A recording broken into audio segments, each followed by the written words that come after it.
Aí vem a turma da CNN. Paquito deve dividir proposta de delação em blocos, a priori 5. A defesa reúne dados e documentos para anexar a proposta de delação premiada, que apresentará a PF e a PGR. Segundo apurou a CNN, a defesa divide o material em ao menos 5 anexos para entregar aos investigadores. A expectativa, tanto de advogados quanto de integrantes da PF, é que esse processo de levantamento de informações leve cerca de 45 dias. Com todo o material em mãos, a PF vai julgar se há elementos que sustentem uma delação premiada, como que é o ex-banqueiro, e se há novidades, além de tudo que já foi levantado pela investigação, como mensagens, e-mails, transações financeiras, nomes. A PF espera que o Paquito apresente outros nomes, além do dele mesmo, dentro de um contexto de organização criminosa, por óbvio. Se houver apoio de políticos para fraudes bancárias bilionárias e quem se beneficiou financeiramente com elas, se houver robustez, a delação vai engrenar, dizem os delegados. Após encerrar as oitivas, a defesa de Paquito pretende pedir que o delator vá para a prisão domiciliar ou tenha liberdade com tornozeleira eletrônica. Eu coloquei isso no início, podia ter colocado no fim, não sabia onde colocar, só não podia ser no meio, porque o meio é o desenrolar disso daqui. Capa do Estadão de ontem. Paquito resiste a incluir relação com ministros do Supremo na delação. Como assim, rapaz? Como assim, Paquito? Como assim, Paquito? Você está dando assunto, não quer admitir práticas de crimes? Você está se acovardando? As negociações de Paquito para a concretização da delação enfrentam pelo menos 3 obstáculos: o tempo de prisão que ele terá de cumprir, o valor total do ressarcimento e a inclusão de informações sobre ministros do Supremo. Paquito demonstra resistência a admitir prática de crimes e assumir o papel de delator, que seria essencial para o avanço da colaboração premiada. Essa resistência é considerada natural por advogados e investidores em um processo desse tipo, mas pode travar a construção do acordo. Paquito tem recebido diariamente advogados para definir os temas que serão abordados na delação, o que pode durar até 45 dias. A partir daí, a defesa começará a negociar a pena e as condições do acordo. O banqueiro indicou que não quer cumprir acordo em regime fechado. O Mário Sabino desenrola sobre isso, trazendo algumas informações extras, relembrando outras. A resistência de Paquito a delatar juízes do Supremo e o recado a Mendonça. Parece que a rejeição assim, é maior em relação a um. Os outros talvez, né? Seja mais de boa. Aí já começa um pé no peito. Há alguns dias, publiquei que advogados da ex-equipe de defesa do Paquito, lá atrás, né? A do Valfrido Vardi. Enfim, tinham procurado o Mendoncinha para propor que o seu então cliente deixasse Dom Pedro III de fora de uma eventual delação. Receberam a negativa. Agora, com o novo advogado comandando o espetáculo, Paquito continua a resistir à ideia de incluir Dom Pedro III na delação que está em fase de negociação com a PF e a PGR. Quanto a Toffoli, a disposição não está clara. Não sabe se ele vai resistir ou não. Assim como permanece na penumbra, se entregará a Nunes Marques. De acordo com o jornalista Guirri Talento, interlocutores de Paquito dizem que ele já sinalizou que quer falar sobre os pagamentos ao Tayaya, que tinha participação acionária com Pedro Toffoli, mas o formato disso ainda não está fechado.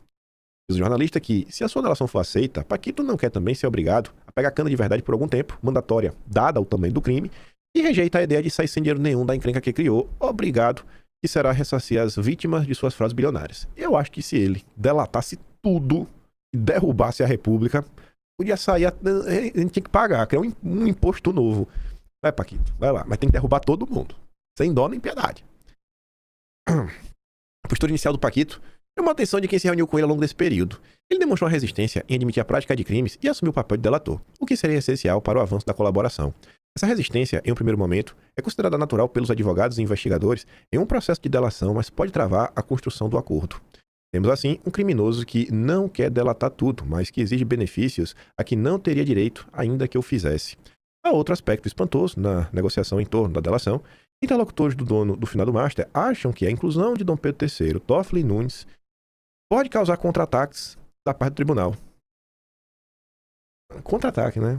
Normal ter esse temor, né?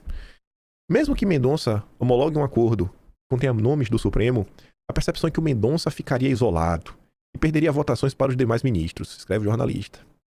É um recado desses interlocutores embutido na percepção, e esperemos que o Mendonça não se intimide.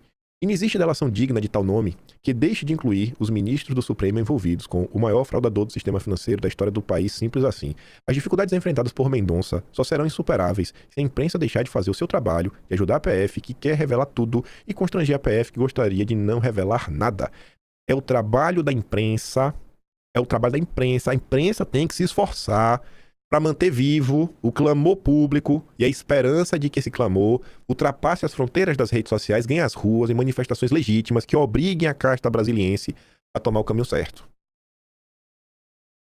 Quando a gente começa, Malu Gaspar, Estadão, Folha de São Paulo, Cruzamos aqui o dado, mensagem, olha o que tá acontecendo. Estranho, hein? Estadão, olha os preços. Cara, hein? Olha, pô, isso não é normal, essa prática dos escritórios. A imprensa tá ou não tá tentando manter vivo o clamor público? Aí, saia do Metrópolis, volte pro Estadão. Cabeça de abajur, né? Raquel Lani. As instituições estão aparelhadas pela suprema blindagem. Manchete, que se fosse um portal bolsonarista, era busca e apreensão. As notícias sobre as relações próximas entre o ministro do Supremo e o Paquito se sucedem. Ou seja, dia após dia, nova notícia, nova confusão e nada acontece. Nem mesmo a gritaria de sempre no Congresso. É um sinal do grave aparelhamento dos órgãos de investigação e do sistema de peso e contrapeso que deveria reger a República.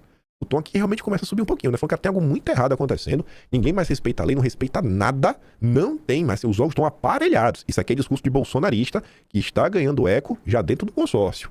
Graças ao trabalho investigativo da imprensa, você vê, é o que eu falo, existe você começa a ver, cara, um jornalista falando da importância da imprensa bater, revelar isso daí, aí você vê outro falando a mesma coisa, aí você vê notas que mostram que tem uma boa vontade da imprensa em manter o assunto em destaque. Enfim, né? Graças ao trabalho da imprensa, as revelações se avolumam. Contra do P3, parece contrato de 29 milhões, que eu tô cansado de falar, nossa. As trocas de mensagens, né? E aí, consigo bloquear? E agora as viagens no avião, de uma empresa, dois banqueiros. Já Toffoli, meu Taiaiá, foi relator do caso, brecou a investigação, também vou no jatinho. Já o Cássio também apareceu. Depois de uma consultoria tributária que recebeu dinheiro do banco, subcontratou seu filho, o Ronaldinho, né, do judiciário. Os parlamentares fizeram uma série de representações à PGR que disse que não havia nada o que investigar. O Paulo Gonet participou de um evento de degustação de uísque promovido por Paquita em Londres junto com outras autoridades. Colocar isso tudo no parágrafo, ela não precisa deixar claro que ela está criticando o Gonet, né? Todo mundo já percebeu que é uma crítica direta e falando, olha, ele não quer investigar, mas estava lá curtindo, e estava curtindo com o Paquito, hein? Será que é estranho? Deputados e senadores também tentaram investigar o caso via CPIs, né, diversas, tiveram quebras de sigilo e tentativas de ouvir testemunhas barradas pelo Supremo. A prorrogação da CPMI do INSS foi negada pelo Supremo numa mudança de entendimento e não há motivos para acreditar que a CPI do crime organizado, que termina dia 14, vai ter um destino diferente. Uma CPI do Master sequer chegou a sair da gaveta, tanto do Batoré quanto do Hugo Mota, alinhados com o governo e com parte do Supremo. Mota e Batoré recorrem a manobras para afastar investigações sobre o caso. Resta ainda a delação do Paquito, que está nas mãos da polícia, da PGR, sob supervisão do Mendonça. O Paquito resiste a se admitir um criminoso e a falar sobre suas relações com ministros do Supremo. Ele teme que, mesmo que sua delação passe pelo crivo do Mendonça, acabe esbarrando na resistência de outros colegas do tribunal. Ele até poderia falar, mas o Mendonça aceita, mas vai dar briga, né? Os parlamentares jogaram a toalha diante da blindagem. Decidiram partir para as eleições e ganhar no voto a força para controlar o comando do Congresso, principalmente do Senado. A avaliação dentro da oposição é que o caso Master mostrou que existe corrupção na mais alta corte do país e que o Supremo recorre à blindagem ao invés da autocontenção. E olha esse final. Olha como a Raquel Landim, a extremista de centro, encerra. Por isso, parlamentares já falam nos bastidores, mesmo os mais moderados, impeachment dos ministros do Supremo caso saiam vencedores em outubro. Ela não desqualifica, ela não fala de extrema direita, de outra direita, de radicais, nada. Ela fala que até os moderados já são a favor do impeachment. Vamos de novo para a imprensa.